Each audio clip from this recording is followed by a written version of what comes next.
ఓం శ్రీ మహాగణాధిపతయే నమః.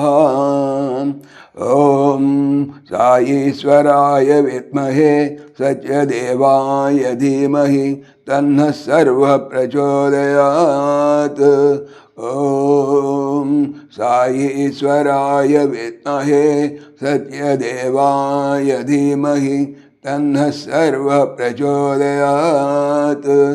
ఓం సాయీశ్వరాయ విద్మహే సత్యదేవాయ ధీమహి తన్నః సర్వః ప్రచోదయాత్. ఓం శాంతి శాంతి శాంతి. స్వామి, ఈ రోజు నుండి భక్తి పరిమళ టీకా భాగవతం అనేటువంటి నూతన యూట్యూబ్ ఛానల్ ప్రారంభించుకుంటున్నాను. స్వామి, జై సాయిరామ్, జై జై సాయిరామ్. మొట్టమొదటిగా భాగవత మహత్యం గురించి తెలుసుకుందాం.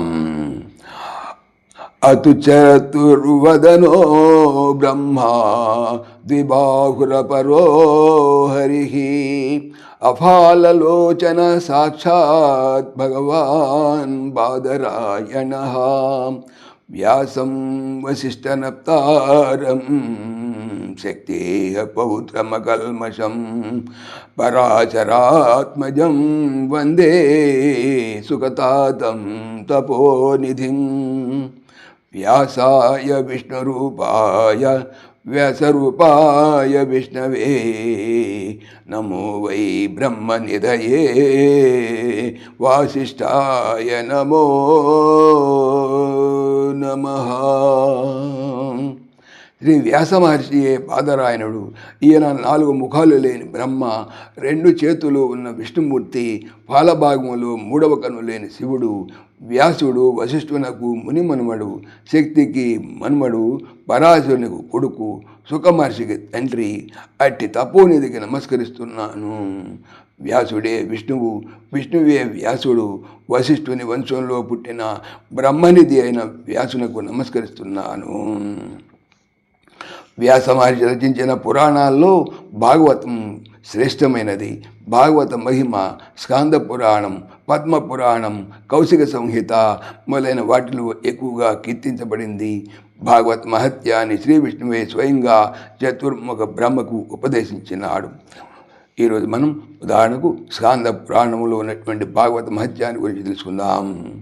భాగవత మహత్యాన్ని గురించి స్కాంద పురాణంలోని విష్ణుఖండంలో శ్రీ మహావిష్ణువు బ్రహ్మదేవునికి వివరిస్తూ, కుమారా, భాగవత పురాణం విశ్వవిఖ్యాతమైంది.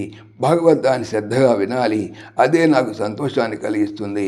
భాగవతాన్ని నిత్యం పఠించిన వారికి కపిల గోవుడు దానం చేసినంత ఫలితం లభిస్తుంది. భాగవతంలోని ఒక శ్లోకాన్ని కానీ, శ్లోకంలోని సగ భాగాన్ని కానీ, కనీసం ఒక పాదాన్ని కానీ చదివితే 1000 గోవులను దానం చేసిన ఫలితం లభిస్తుంది. భాగవతంలోని ఒక్క శ్లోకాన్ని నిత్యము చదివితే 18 పురాణాలు చదివిన ఫలితం కలుగుతుంది. విష్ణు కథలను చదివిన వారి పాపాలు పటాపంచలవుతాయి. వైష్ణవ శాస్త్రము భాగవతాన్ని తమ ఇళ్లలో ఉంచి ఎవరు పూజిస్తారో వారికి ఏ పాపాలు అంటవు. కలిబాధలు తొలగిపోతాయి. భాగవతాన్ని ఎవరు నిత్యం అర్చిస్తారో వారిని దేవతలు కూడా అర్చిస్తారు. మానవులు తమ ఇళ్లలో భాగవతాన్ని ఉంచి పూజించినన్ని రోజులు వారి పితృదేవతలు పాలు, నెయ్యి, తేనె, తీయని నీళ్లు తాగుతారు. ఎవరి ఇంట్లో భాగవతం ఉంటుందో వారు 1000 కొలది సంవత్సరాలు వైకుంఠంలో నివసిస్తారు. భాగవతాన్ని చదివేవాడు దక్కిన శాస్త్రాలు అధ్యయనం చేయకపోయినా పర్వాలేదు. ఎవరి ఇంట భాగవతం ఉండదో వారిని యముడు పాశాలతో పీడిస్తాడు. కుమారా, ఎవరు భాగవతాన్ని చదవరో వాడే చండాలుడు. నన్ను సంతృప్తిపరచాలంటే మానవులు తనకున్న ధనాన్ని దానం చేసి నిత్యం భాగవత పారాయణం చేయాలి. కలియుగంలో ఎక్కడెక్కడ భాగవతం ఉంటుందో అక్కడక్కడ నేను దేవతలతో కలిసి నివాసం ఉంటాను. ఎక్కడ భాగవతం ఉంటుందో అక్కడ సర్వతీర్థాలు, సకల పుణ్యక్షేత్రాలు, నదులు, సరస్సులు, యజ్ఞాలు, 7 నగరాలు అనగా అయోధ్య, మధుర, మాయ, కాశీ, కాంచి, అవంతిక, ద్వారకా ఇలాంటివన్నీ ఉంటాయి. పవిత్ర పర్వతాలు ఉంటాయి. కీర్తి, ధర్మం, జయం, మోక్షం కోరుకునేవారు పాపాలను నశింపజేసుకునేందుకు ధర్మబుద్ధితో భాగవత పురాణాన్ని వినాలి. భాగవతాన్ని చదివినా విన్నా పుణ్యం, ఆయుష్, ఆరోగ్యం లభిస్తాయి.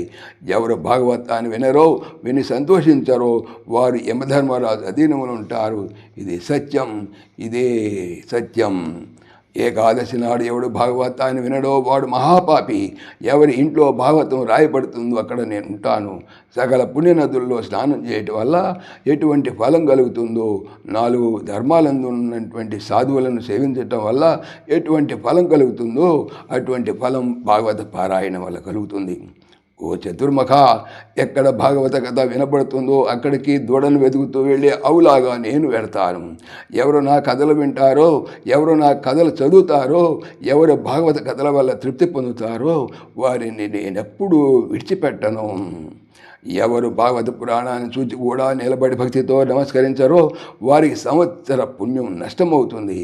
ఎవరు భాగవతానికి నమస్కరిస్తారో వారిని చూచి నేను అశ్వమేధ యాగం చేసిన పుణ్యం లభిస్తుంది. ఎవరు నిలబడి భాగవతాన్ని భక్తితో నమస్కరిస్తారో వారికి మంచి సంపదను, మంచి భార్యను, మంచి సంతానాన్ని నేను ప్రసాదిస్తాను. ఎవరు తమ శక్తి కొలది రాజోపచారాలతో భాగవత పురాణాన్ని పూజించి వింటారో వారికి నేను వశమవుతాను.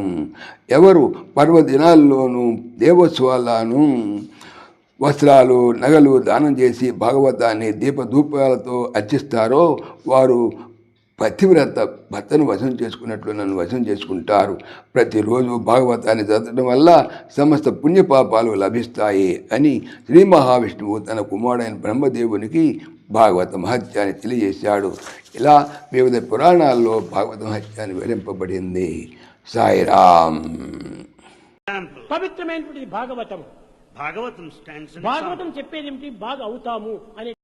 ఓం దాశరథాయ విద్మహే సీతావల్లభాయ ధీమహి తన్న రామ ప్రచోదయాత్. సర్వం శ్రీ రామార్పణమస్తు. జై శ్రీరామ్, జై శ్రీరామ్. ఆత్మీయులకు మనవి, ఈ ఛానల్తో పాటుగా అనంత మహిమల శ్రీ సత్యసాయి అనే ఛానల్ మరియు లెర్న్ భగవద్గీత లైవ్ గీత అనే భగవద్గీత ఛానల్ను స్వామి నా చేత చేయించున్నారని మనవి చేస్తున్నాను. వీటికి సంబంధించిన లింక్స్ డిస్క్రిప్షన్లో చూడవచ్చు. సాయిరామ్.